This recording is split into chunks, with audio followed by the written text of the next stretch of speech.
So we're going to jump straight back into part two of Cress, Mr. Hoppe, Ken Jennings, and good old Mr. Toye. How old were you, if you had to guess, for that Three or movie? four, 3 or 4, okay.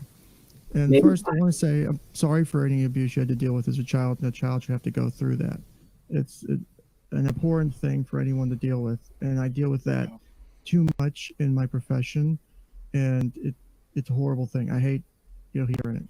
Like I say, most therapists have their own therapist because we got to deal with shit like this. Yes. So, but so then let's bring that to current day. So we have Sure. this history of control, right?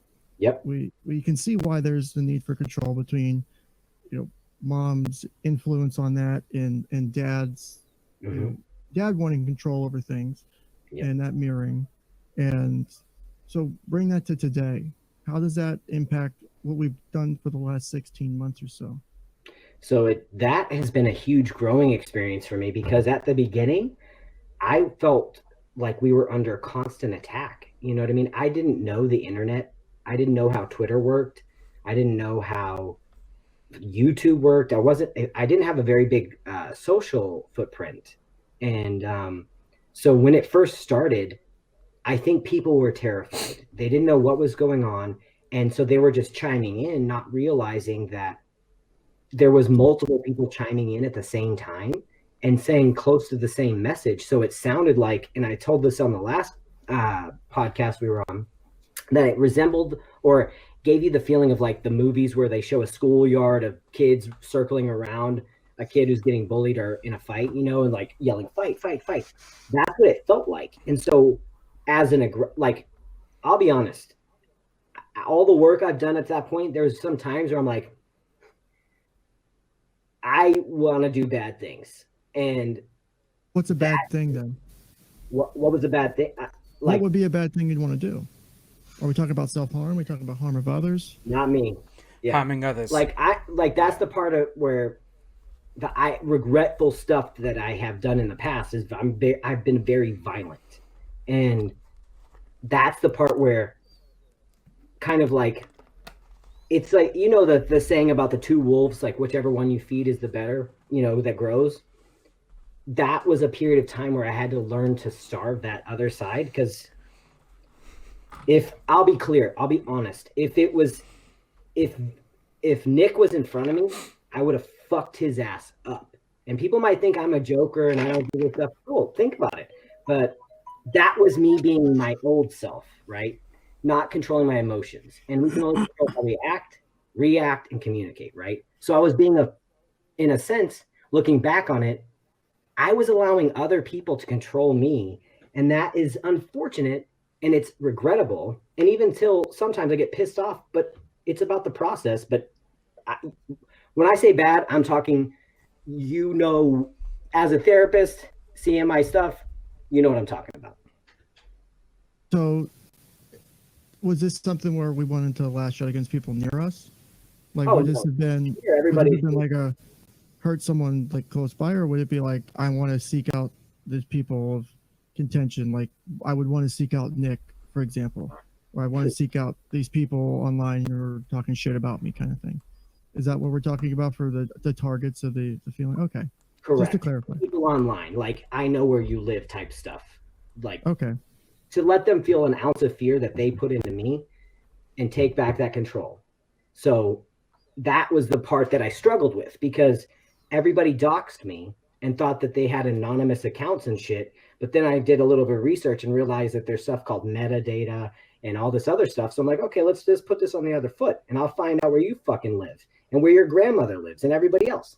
Again, going back to my deposition, the scary side. And that part I didn't like.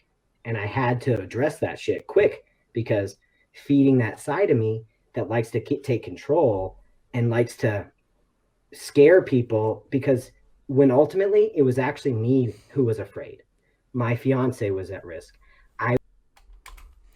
With doxing, again, I've always said it, I don't condone it. Because when you dox someone, again, that is literally saying, oh, I'm going to hurt you, I'm going to hurt your family, this, that, and the other, just because someone's got a difference of opinion to you. That's not right. And I've said on Twitter, I've said on the videos in the past, it's got nothing to do with this situation. But people, this day and age, they seem like, oh, if I'm going to do something, I'm going to find out where you live, where you work, I'm going to fire you. And it's like, why? Because I got a difference of opinion to you. I've never been a fan of doxing, and I never will. But again, no, you can't tell other people not to do something, because again, that is taking away their free speech and allowing them to do stuff of their own free will. I was at risk. My son, who's 16, who lives with me, was in my mind, at risk. Everybody's at risk. So what is my default? I will scare them away from scaring me because I got to protect my family. And Monica's crying every night for 6 months, like sobbing because she doesn't understand what's going on. My son is terrified. He's going to school. People are asking him questions. So I'm under what felt like a fucking war zone. And people think, he's just this and this. It's like, that was the most terrifying time because I didn't know how the fucking internet worked.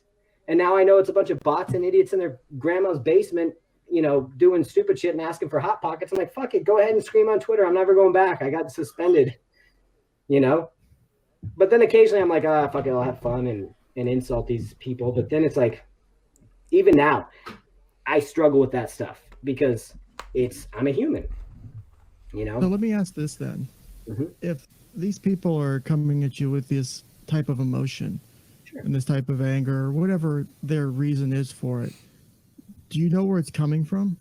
Yes, they're hurt. They're disappointed. Why are they hurting though? Because they're unaware of a situation that's outside of their control. Well, I would say that's part of that's true, but there's other parts to it. Sure. And I think, they're mirroring the feelings they're seeing of other people involved in this. So if we look at the other side of this, if you and Monica were dealing with those feelings and, Monica was upset every night, you're angry, you're frustrated, how do we see the people affected on the other side of this? Right. How is Vic feeling? How is his emotions, especially if we go back to day one where all this stuff came out, these accusations were made. Yeah. That, and all the things that were going on behind the scenes too, with the potential, negotiation or whatever that was with Chuck. Yeah. And during that time, was there any thought about how Vic felt? Oh, absolutely. I still feel about it this day. And if you go through the things that they said were defamatory, like my 400 tweets everybody talks about, I was very specific on that. And I've been very clear. I feel like this is my opinion, I feel like Vic in his most vulnerable situation was taken advantage of. I think Vic was terrified because he's a guy who probably didn't realize what was going on and didn't know what else to do. And this is the thing. And I've said this on the last show. If he would have chose different lawyers to represent him, I would not have the same level of disappointment in him as a person.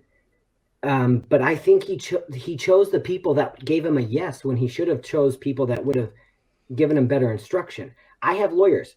I'm telling you, Ken, when I get pissed off, I wish that people would say, because it's like, you got to have people around you that says, hey, guess what? You can't go sue this person. Like when Nick first started, I was ready to sue the fuck out of that guy. And I have money. It's like, let's go, bro. Let's see what's happened. Let's see who spends it first.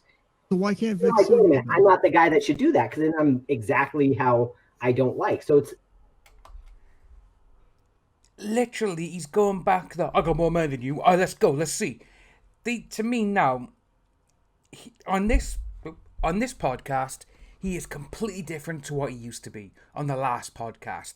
Again, that could be because now he thinks he's in a bit of a safe space, but he's also drinking as well, drinking alcohol. That's what it looks like anyway. And obviously, we all know what alcohol does to people. Sometimes it can make people who, in his nature, could make him feel a bit riled up. Like, oh, let's go. Come on, me and you. That's what it's kind of be. But now with Ken going, well, all right, calm down. Let's talk about this. And with him saying, oh, I was ready to sue Nick. Why didn't you? Why didn't you? This, again, it's going back to the, oh yeah, well, this would have been different if this happened. Or if this happened. It's not going to work. It's that dichotomy, but at least my lawyers say, you know what, Ron? Then you are what what you hate. You are a person who's willing to spend money and use being a lawyer or being the law as a weapon. I'm like, okay, great. Thank you for giving me wise counsel. But I think he was nervous, and he had a right in our country. He can sue, but the tactics employed by his team were deplorable. Who's on his team and deploying what tactics? What was that? I'm sorry. Well, who's on his team and deploying tactics? Ty Beard, his actual lawyer, who was on Nick's show on an almost nightly basis. The one that's at Kiwi Farms to make people's lives a living hell. That one.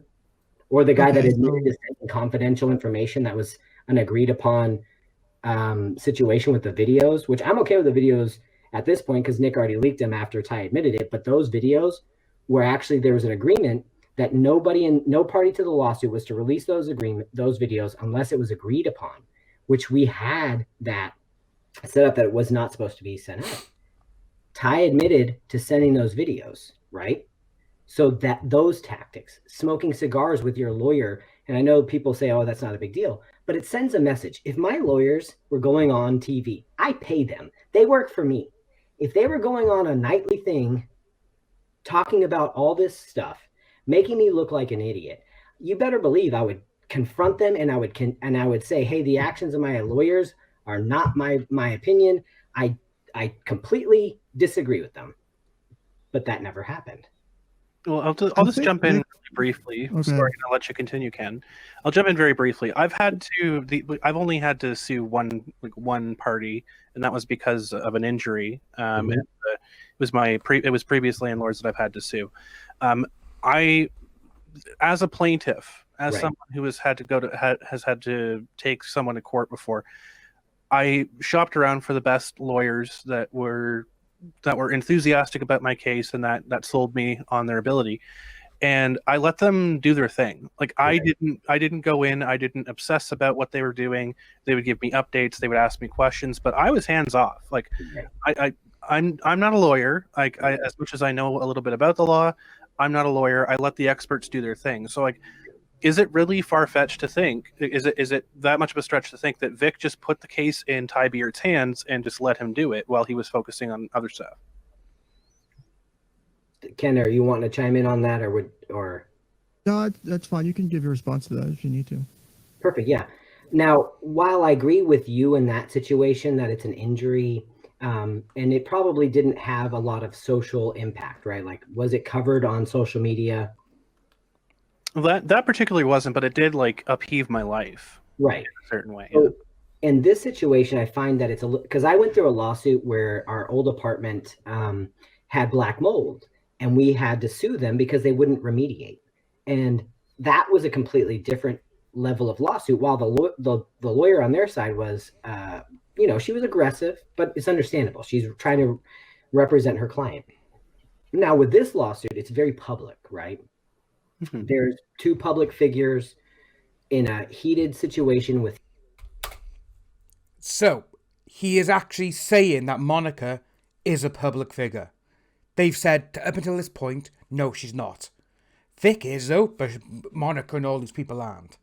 So he said that there. Fandom and all the drama and all the shit that I don't give. I care about the fans, obviously, because that's Monica's business.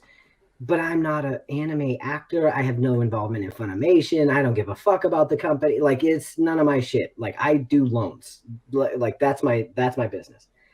Yeah, he's got nothing to do with that. When you have that level of responsibility. Obviously, because of Monica and because of Vic and because of Jamie, because of who they are, in the anime world, they're huge. They are. They're absolutely there. It's like in the action genre, Van Damme is huge, that sort of thing. And with Ron, he is in a relationship with someone who is near or very literally touching the top of the anime world. That's what they are. And I see his point where he's saying literally I've just literally come into this, all of a sudden, it's public. Of course it's going to be public. You've got two of the biggest anime people ever, and they're going against each other. This is how it goes. And obviously for him, it's completely different. He's like, what the hell is this? Obviously, like he's saying, the social media, the news, everything is going on because it is news. That's what it is. But I'm not buying the fact, though, that he's saying that he didn't know what the internet was last year, 2019. You know, my mother, my father's in the 60s, my mum's almost 60. They know what the internet is. So I think he kind of knew what was going on with that. And he was just resorting to the way he used to be. He's like, oh, I'll show you now, this, that, and the other. And he's actually saying here now as well, in those 400 tweets, that people like to go on about. Well, people like to go on about him because of what you said in those tweets. But then, in your deposition video, you kept saying, I do not recall. I do not recall sending those tweets. That's what you were saying, and now obviously it's flip-flopping back and forth, and it's going to be a bit of a long shot now. And that much influence on a community that's hurting, I feel like then you have to take things to a different level that isn't like necessarily something you would do on a normal lawsuit. So while maybe, yes, he's trusting his lawyer, but at the same time, when you start to see that people are coming out and sending death threats, your lawyers are asking people to make people's lives miserable. They're going on and literally saying insults about the other parties involved, right? That's something that's like, they should be held to a higher standard. They're lawyers, right? They are representing the state of Texas, and Nick is representing his state, and they're saying, this is who I am. Like me, I'm a licensed loan originator in the state of Texas. I don't talk about business usually online, unless it's something that's specific, because I know how much weight my words carry when I'm functioning in that capacity. And so I feel like as a professional, they had a duty not only to represent Vic, but also to represent the state of Texas in a way that shows a level of professionalism.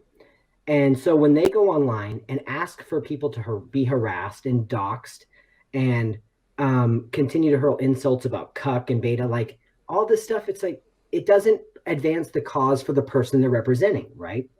And so Vic deserved a much better lawyer, because this was his career.